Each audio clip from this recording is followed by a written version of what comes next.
Well, not everyone is supposed to report to training camp till July 29th. We do already have training camp opening, and we already got some people already listed on the physically unable to perform list. We're going to talk about it all and more on today's Chicago Bears Central.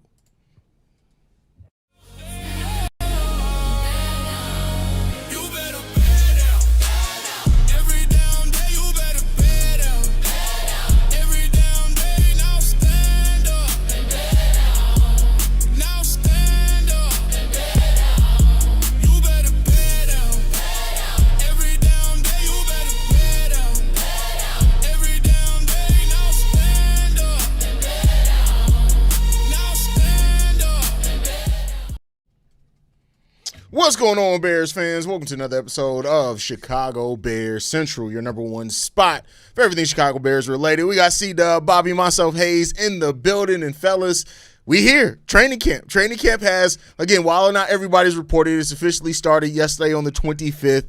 How you guys feeling about Bears training camp starting? Hey, man, it just signifies that the Bears season is right around the corner, man. That's all it signifies. It just brings up that excitement and the expectation to see a better football team coming up this season, bro. It's very exciting, man. I think that we getting closer and closer to the best time of the year, and that's fall and winter. To where you got basketball going on, you got football going on at the same time.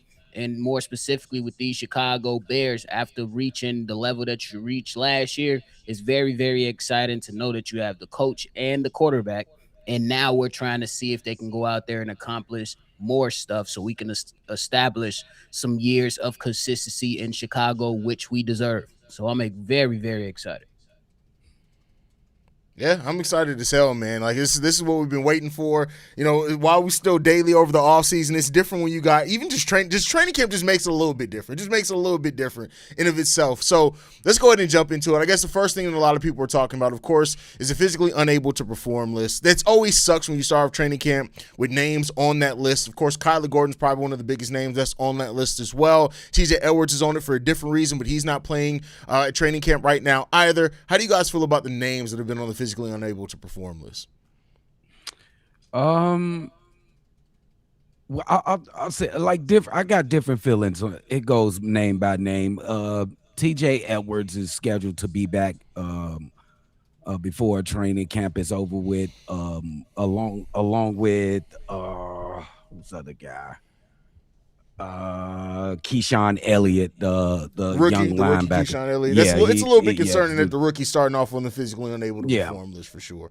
Yeah, but he will get a chance to get in there. But the real, well, you got to be like, come on, dude. It's like Kyler Gordon. I know it's like a soft tissue injury, but I'm just gotta say it. Kyler Gordon, Ben Johnson wasn't a coach when you were drafted to the Chicago Bears. It would have been incumbent for you to be ready. I know you can't control if you get injured or not, but you put yourself in the best position, the best predicament possible, Kyler Gordon, because too many times you are not available. You've played 5 games out of 19 for Ben Johnson. That's not good at all. I mean, I love the way that you're wording that because he never missed more than 4 games prior to that. But under Ben Johnson, he's gotten to see you a handful of games, and that's it, bro. That's it. And Dennis Allen as well. Noah Sewell. I know this has got to be the baddest time. I know he needed to hit this ground running. There is an opportunity at the linebacker position with the Chicago Bears. It's a shame that he's going to be slated to come back during the season, actually. So this is bad for Noah Sewell missing looking like the entire training camp. So I'm just going to say it's different from player to player. Shemar Turner too. I would bet that he's going to regret missing the start of this training camp because I know he want to be out there. There's an opportunity on that defensive line. It's just from player. I agree with just about everything you said. I think that at this particular moment, there can be some frustrations with just about everything that we're hearing regarding a lot of these players, especially with some of the questions regarding the defense. We know that there is an overhaul with the defensive backfield, but we still have questions regarding that defensive backfield, though, who had a lot of turnovers. They got cooked a lot last year. With the defensive line, we really need all hands on deck. But to be honest, though, look, let's just get through this trading camp. Look, if you don't start it, you don't start it. But at the end of the day, please, let's get these guys healthy for this upcoming season. This is going to be a crucial season for a lot of these guys, and more specifically, the team. So at the end of the day, right now, while those guys might not be starting out with the team, hopefully we can get some good news and saying, hey, guys have returned and guys are remaining healthy. So ultimately, I just gotta, because I'm gonna go scorch earth one day if this shit don't get right, bro, for real. So I'm gonna tell myself to be a little patient right now, just a little bit, not for now. Yeah. I mean, listen, it's patience. It's a weird balance between patience and then at some point though, especially when there's so much money involved. And I'm not saying this yet. I want to be clear, and nowhere am I saying that the Bears are at this point yet, because for all we know, he could sit out preseason, be fully ready to go for all 17. We don't know, right? But if you get to another season where you get 5-6 games, despite how good you are when you're on the football field, the return on the investment ain't worth it at that point. And we've seen the Bears have to make that tough decision before on young players. We came into last season saying Jaquan just had to stay healthy for the whole season, played all 17, and where's he at? Pittsburgh. Not with the Bears anymore. Because you just can't risk it. And so I think especially when you have a player like Malik Muhammad, and I don't know, I haven't really looked at the cornerback class coming into next draft, but like the Bears got to be thinking, if there's anything that they feel like they have a solid replacement at that nickel, which we know is important for Dennis Allen's system, but if Kyler's not ready to go, those questions, you can only hold off those questions for so long. I 100% agree with that. I think that's a great way to actually think about it when you talk about we can't hold off forever. And honestly, I don't want a coach or a front office that wants to simply just constantly try to justify bad decisions, or decisions to where it didn't necessarily work out. So I agree with you 100% on that. Yeah, so you'll be cutting yourself short. You'll be cutting yourself short. You got to be responsible as an organization. If some asset is not working out, you got to make sure you are planning accordingly. If this guy's not available, what is plan B? So obviously they better have a plan B in order, bro. They better be. For sure. Yeah, I mean, and maybe that was the thought process behind drafting Malik Muhammad. We don't know, as much as we've been talking about Tyrique Stevenson, and it's probably that too. It could be both.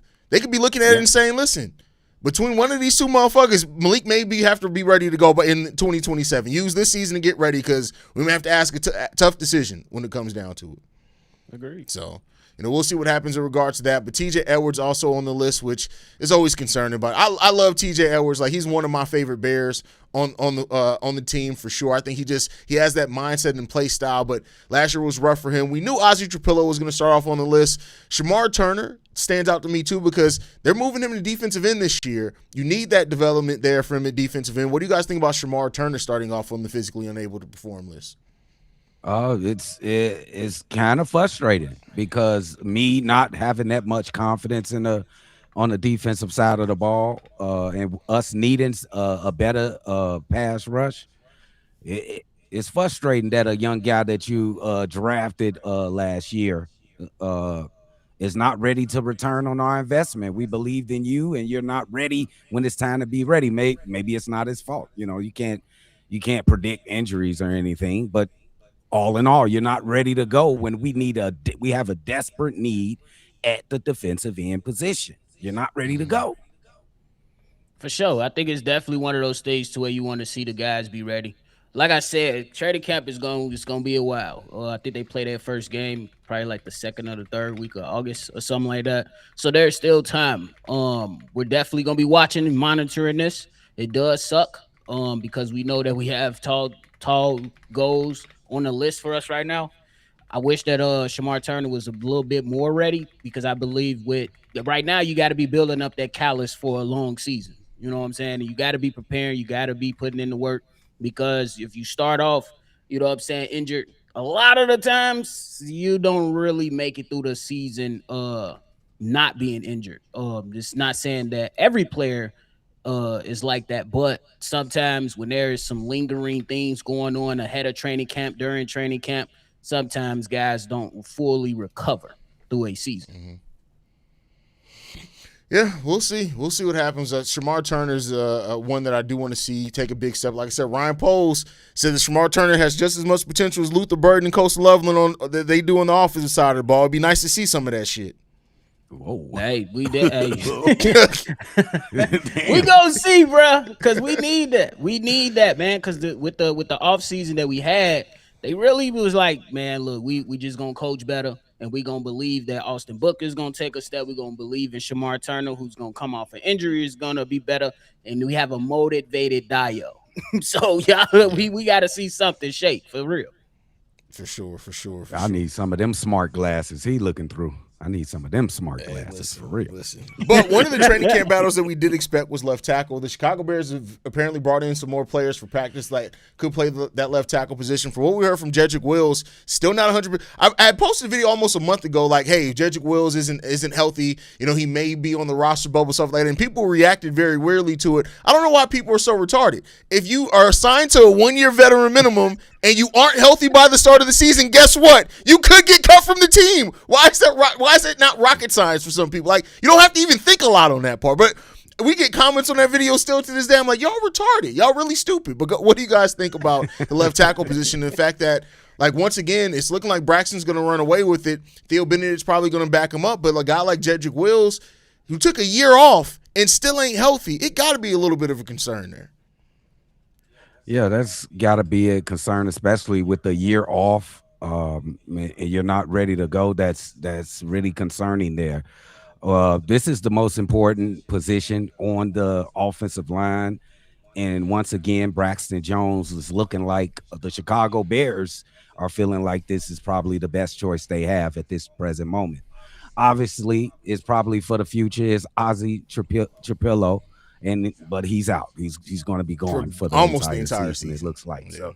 Yeah, so looks like it's going to be Braxton Jones, unless somebody just surprises us in this training camp and in the preseason, and that's what I'm praying for, because Braxton Jones is just a rerun that you have to constantly watch over and over and over. Okay, here's my rebuttal to that though, C-Dub, because so you mean to tell me you never watch a rerun of an episode of Martin when he gets attacked by the squirrel? Like, sometimes a rerun is exactly what you need because you know you're not going to be disappointed.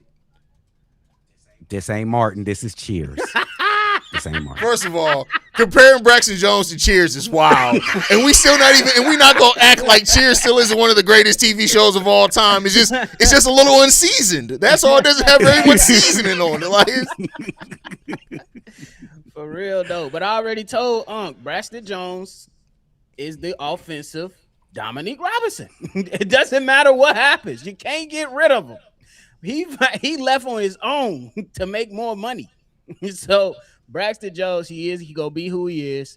And hey man, that's who we gotta roll with. I believe he should only be in place for like half the season, and I think that'll be solid enough. It's not gonna be a total killer or anything like that, in my opinion. You still gonna have Theo be in that swing tackle role.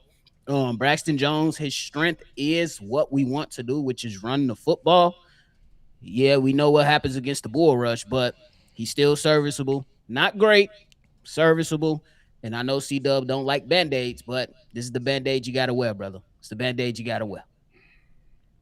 And here's the thing, and I get it. Ozzy Trapilo excelled at being the left tackle. Like, when Ozzy Trapilo is healthy, we have potentially another player that could be just as good as Darnell Wright at the other tackle position, and that's alluring. Braxton Jones is a perfectly serviceable starting left tackle in the league. He's a perfectly serviceable starter. Now, the problem is that the glaring hole that he has is the bull rush, and when it's something so obvious, they're going to keep killing you in that regard. But like Bobby just said, our strength is running the football, and he's a really good run blocker. He almost has no holes in his game run blocking wise. And this is how I'll retort. Is Caleb Williams going to have one of the biggest contracts that we could ever sign the quarterback to? Yes. It's looking that way. And the left tackle being blocking his backside, we would probably need a significant investment on a prime premier player if you want to protect your quarterback. If y'all nobody's denying that though, Dub. Like, you're acting like we signed him to a 1-year deal because our actual left tackle's out. He coming back, bro. He's coming back, C-Dub. He's coming back. I want to try something different besides Braxton. Can we try something? Last time Braxton was a full-time starter. So this is what it's basically like. Destroyed. Hold on, wait a second. This is what it's basically like. If your lady had her tubes tied and the coochie was locked down for a month, you gonna say no to getting head for 30 days in a row? Hell no. Exactly, nigga. Like, that's all this is, bro. Nobody's saying we married to Braxton Jones for 3 years. You just got deal with it's some side head, bro. Why the coochie locked down? That's all it is, bro. What? That's some crazy shit. You gotta break it down to him with that, bro. Because I know how to get through to my uncle. That's all I know how to get through to my brother Dub, bro. Bro, no, you don't pass that up. That's no, you don't do that. That's all I'm saying, bro. Rugby player too. That's all I'm saying. Now it'd be different if we were talking about like somebody who's not even a serviceable starter. At that point, it's like a sandpaper hand job, and nobody's selling for that. But it's not like that. No, the real crazy work. Oh my goodness. I don't know how I ain't got canceled yet. Yeah,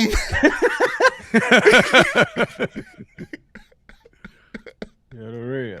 Forgive me, y'all. I'm sorry, but sometimes the analogies got to hit. And growing up in my house, my dad always linked after the age of 13. Every analogy was sexual because it's like he knew how to get through his teenage son. That's how I was raised. Real. Be like that sometimes. You gotta break this shit down for people sometimes. Sometimes people, you know what I'm saying, you gotta do things different. Oh Lord. Oh, the real, bro. Anyway, fellas, is there anything else in training camp right now that's causing you concern or anything that you're excited about? Go ahead, nephew, because y'all gonna feel real proud about this one. Go ahead, nephew. I want to stick it to the offensive line. It's gonna be interested about the whole Bradbury versus Jones matchup. Because I have the mindset that they're gonna try to bring him along as the season goes on. But apparently, this man moved cows for a living while he was at Iowa, and he's very, very intelligent from what the reports are saying and what you see across certain interviews. It's gonna be interesting to see if Dan Rochar and Ben Johnson come to the table and say, you know what, the rookie's the best. We're gonna start him from day one, week one. It's gonna be interesting. I believe it's gonna be Bradbury, but I wouldn't be surprised if it changed. How much he signed for Bradbury, nephew? It's just a 1 year. You got just 1 year deal left on his contract. So. Just you don't know the number. Crimson, we wouldn't expect you to get the analogy. You look like you get head from meth heads every 2-3 days. So it's different. It's different when you got quality head options. We know you be fucking the meth heads. It's different. Go ahead, Dub. Okay, bro, y'all gonna be proud of me, bro. I'm going to look at Cairo Santos as a regular football player. What? And you want to know why I'm looking at him? Look, check it out. Look how y'all looking. Like, what the fuck? Because I don't believe you. I don't believe you at all. He has real competition, y'all. Jake Moody is going to training camp and will be a significant competitor. And you want to know why? Because Cairo is making $16 million. He got 2 more years on his contract. Y'all want to pay $16 million for Cairo Santos? Bro, I know. Or $8 million for Jake Moody. I know you ain't just get super excited for a fucking kickoff. What? Wait. Now y'all mad at me because y'all wanted me to do this shit. Y'all want me to treat him like real players, bro. He got competition. I really want Dubs. We thought you learned this last year when he saved our ass a lot of times in the damn playoff game. He kept us in the game. Before Caleb. There was a time that most of our points were scored because of there was times where he scored more points than the entire offense. What do you mean, bro? You got to put some respect on Santos' name, bro. Bro, I tried. That was my best try right there. That was it. Oh, the real. That's what Jake Moody did, bro. Did you see what Jake Moody did in that game, bro? He went perfect. Man, and the that's wind just to and keep shit. his It was leg wind fresh, and man. shit. That's just to have a kicker with the first team and a kicker with the second team while they running through plays on both Oh, fields. you need a kicker with the first team and the Gyro second. gonna be signed, and Buddy gonna be, you know what I'm saying? He gonna be on to the next destination after training camp. Walmart. I know you ain't calling him Walmart Moody again. Stop playing. Walmart Moody, he came right fresh off the parking lot and kicked 4 or 5 field goals. First, isn't he And the game Australian? winner. Yeah, he Australia too. Oh, that nigga was off no fresh parking lot. He was hunting wallabies, my nigga. Like, what's your marsupials, my boy? Like, Kangaroos. yeah. Crazy. Hell no. I never knew the difference between them two damn animals. What wallaby and what's the fuck is a kangaroo? I know a kangaroo, but what's a wallaby? A wallaby is like so. Wallabies are a lot smaller than kangaroos. They're similar, but they're a lot smaller than kangaroos. Oh, it look exactly like a mini kangaroo. That's I don't know. I think that his ears are shorter too. Oh, that's crazy. Okay. Yeah. Okay, I never knew that. Listen, you learn you're not everything, supposed to, bro. Listen, on CBC. Hey, no. I saw a picture of a saltwater crocodile from Australia. Them niggas is almost as big of a whale, bro. I'm like, no, I'm not going. Yes, I'm not going, bro. Like that, no, like regular crocodiles are already scared. Saltwater crocodiles, fuck that, man. No, Crazy, I'm good bro. on that. Bro. They be jumping on them though. Drip, like the crocodile hunter, they be jumping on them and stuff and like trying to close their mouth. They crazy. I'm good on that, bro. I'm good on that. I'm good on that. I ain't got time to be wrestling no crocodiles like out at the bar being a crocodile walker, but I ain't got time for that. The size of that croc. I'm good on that, bro. I'm good on that. I'll deal with the neighborhood crackhead walking up and asking if he can get a piece of chicken.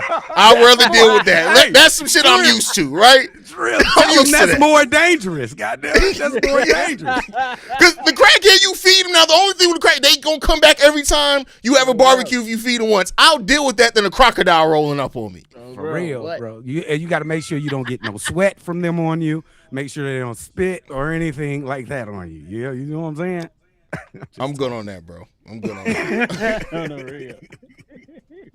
But Bears training camp is full go, man, for right now. 29th is when it really pop off. Any other feelings, fellas, before we get up out of here? Hey, man. Did y'all think Caleb Williams got bigger? A lot of people saying he got bigger. He looking kind of. His shoulders do look a little bit bigger. Like he probably put on. He looked like he put a little bit muscle on. He got that white girl cooking for him. He's probably been sneaking Harold's all fucking summer, bro. Like.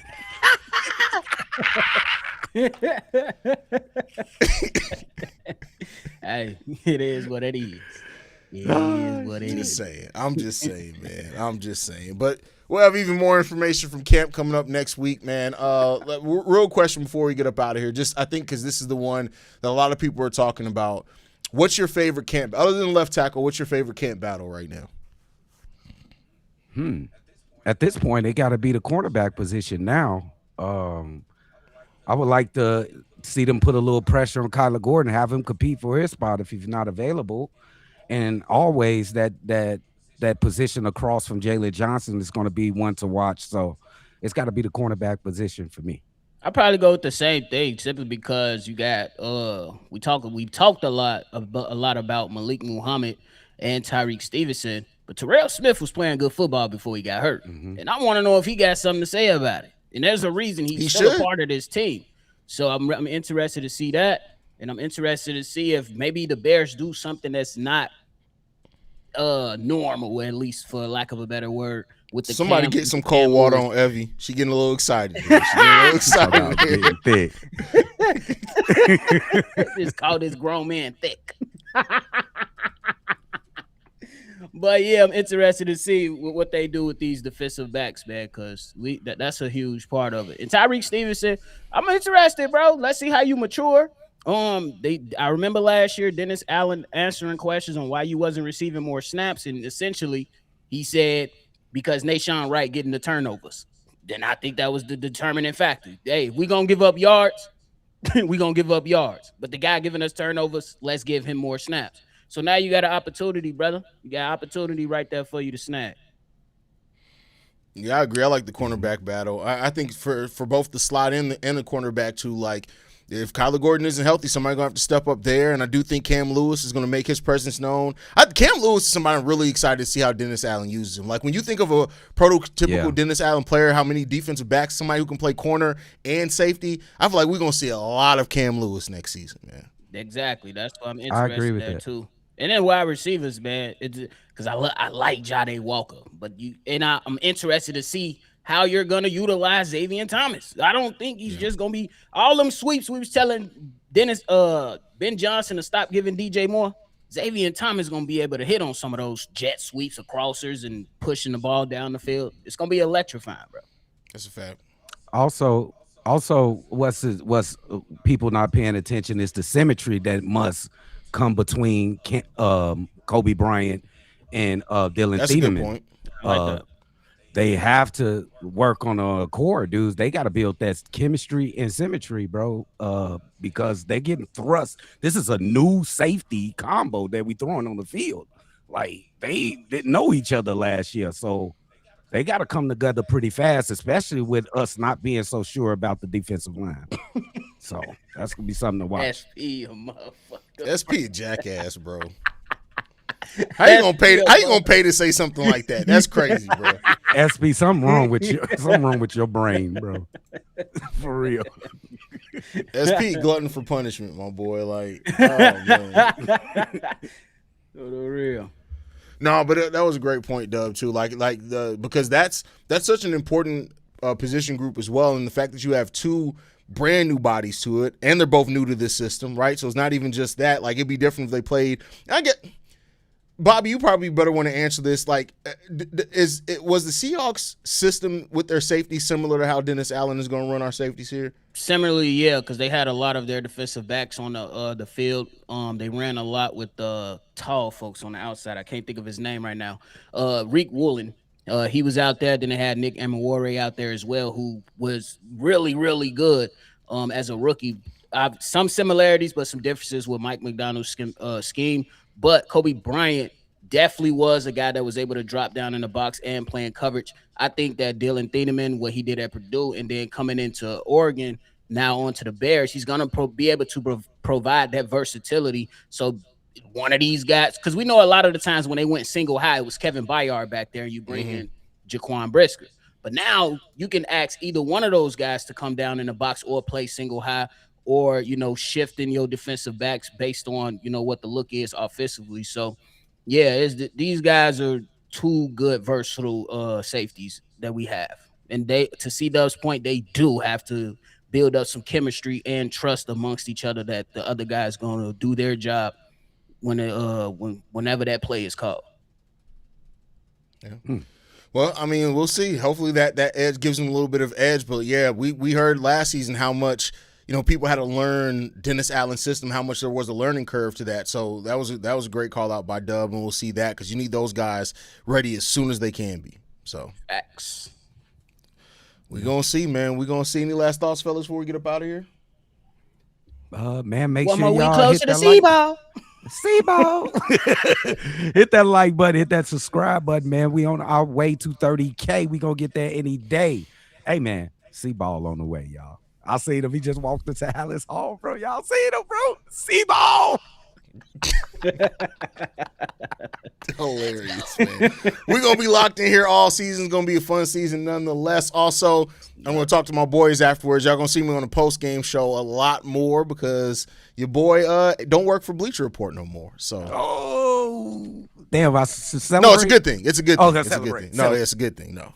Celebrate. No, I ain't get fired. That didn't happen. That didn't happen at all. But all right, y'all. We'll tune in with y'all, man. Make sure you guys follow us at Shy Bear Central. You can send us any feedback, questions, comments, concerns. ChicagoBearCentral@gmail.com. Lastly, if you want to leave a text message and our voicemail for the mailbag, the number to do so, 773-242-9336. We're the number one spot for everything Chicago Bears related. We out this bitch, y'all. Peace. This has been a presentation of the Break Media.